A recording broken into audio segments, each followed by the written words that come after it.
Does scope creep strike fear in your heart? We're talking about preventing scope creep and keeping your projects profitable today on Proposify Biz Chat.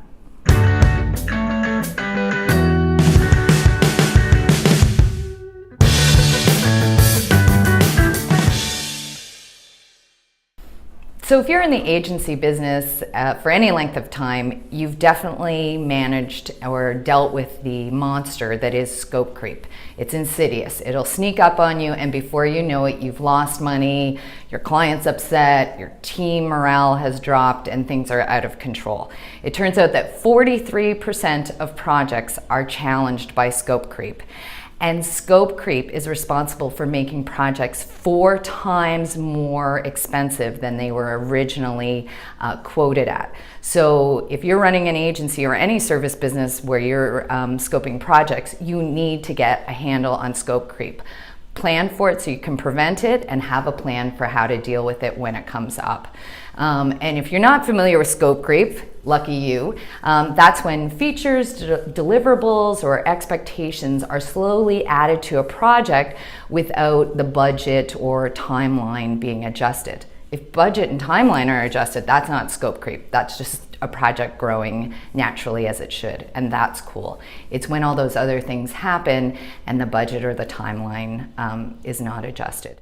So how do you prevent scope creep? The biggest thing is by managing expectations.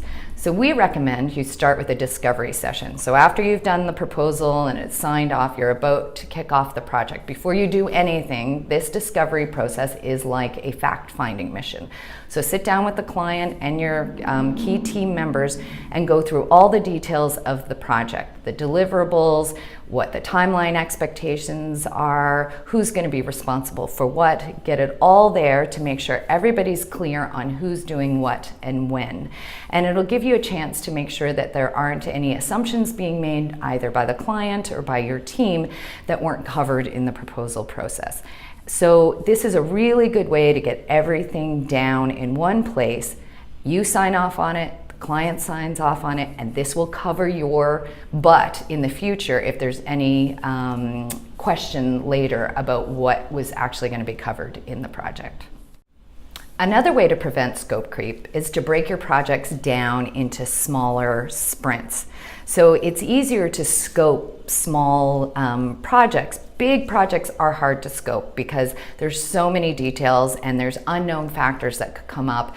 Things could balloon, things that happen at the beginning could affect what's happening later in the project. So think of ways that you can break a big project down into smaller sprints and quote each one of those. That way it'll be easier to manage expectations, timelines, and deliverables, and it'll really help cut back on any chance for scope creep to come in. So another way to prevent scope creep is to involve your project team in the scoping of the project. Lots of times, maybe your business development person or account manager make promises to clients that are unrealistic, or they're just not knowledgeable about how long certain things take.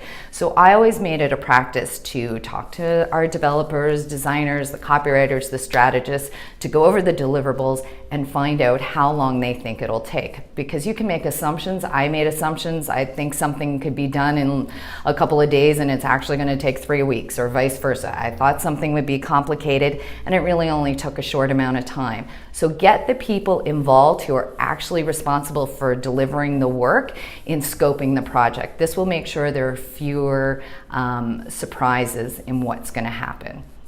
So going back to managing expectations, so you've had the discovery session, you've defined the scope with your team. Now you need to really clearly define the roles and responsibilities from both the client and agency side.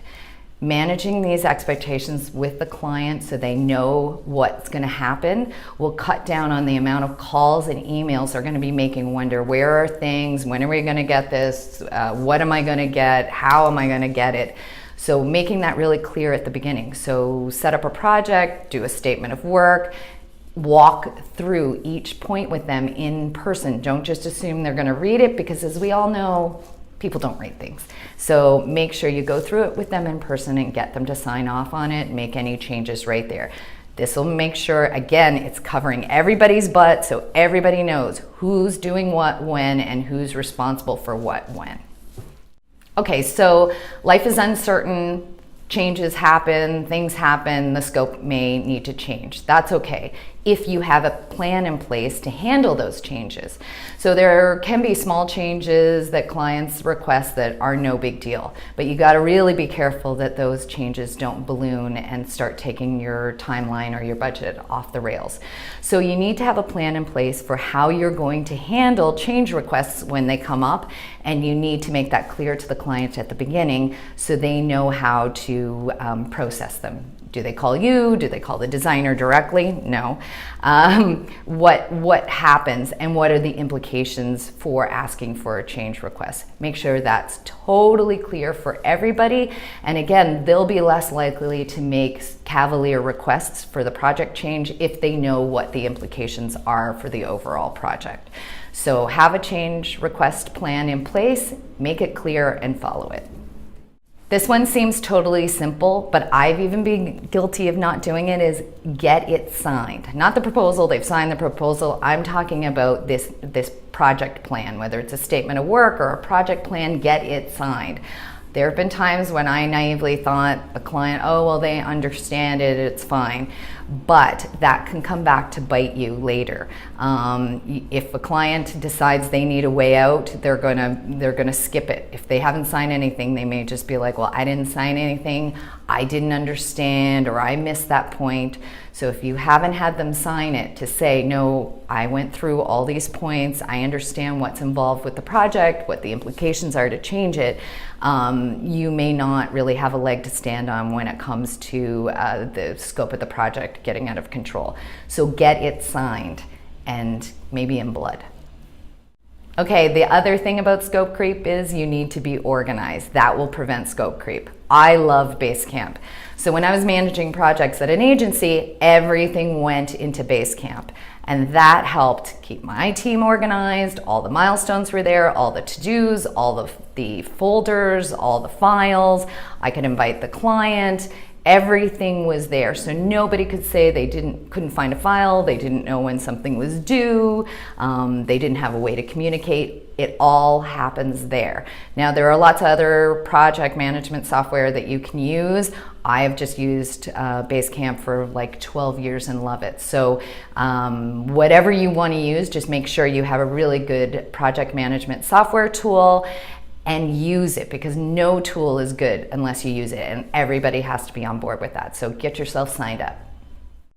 So to be fair, not all clients are guilty of scope creep. The agency can be guilty of scope creep too, and I've seen this happen. I've worked in agencies where there's a team member who has taken a project sideways, adding things to it that made the project balloon out of control. So for example, I used to work with an art director who was commonly guilty of this. So let's say the project was for product packaging, and so we would be hired to design a label, and he would decide in the middle of that well, their logo needed to be redone. Well, that added an extra 30 to 40 hours as he did all these like cool iterations of the logo that we were not covered for at all. Now, if he had spoken to me before he did all that work, I could have gone back to the client and upsold them on having their logo redeveloped. But because he went ahead and did the work and then told me, and by the way, threw the timelines off because he was so busy doing that, he didn't stick to the timeline for the original project, I wasn't really able to get that covered. And so really watch your team, see what they're doing in Basecamp, check in with them to see what their progress is, make sure they're sticking to the project parameters. And if they do have suggestions for extra things that could be added to the project, get them to bring it up early, because again, that's an opportunity to upsell your client, which is great. So just watch for those, but don't blame it all on the client. Really watch your team when it comes to scope creep. So scope creep is a natural part of project management. It happens to all nice people. But the key is to have a plan in place of how you're going to try and prevent it, what you're going to do when it comes up, and how you're going to learn from it afterwards. So just keep those points in mind, and that it's all about managing expectations and looking for opportunities to upsell. So hopefully these tips will help you wrestle scope creep into submission. And if you want to get more great content from us each week, be sure to subscribe. And thanks for watching Proposify Biz Chat.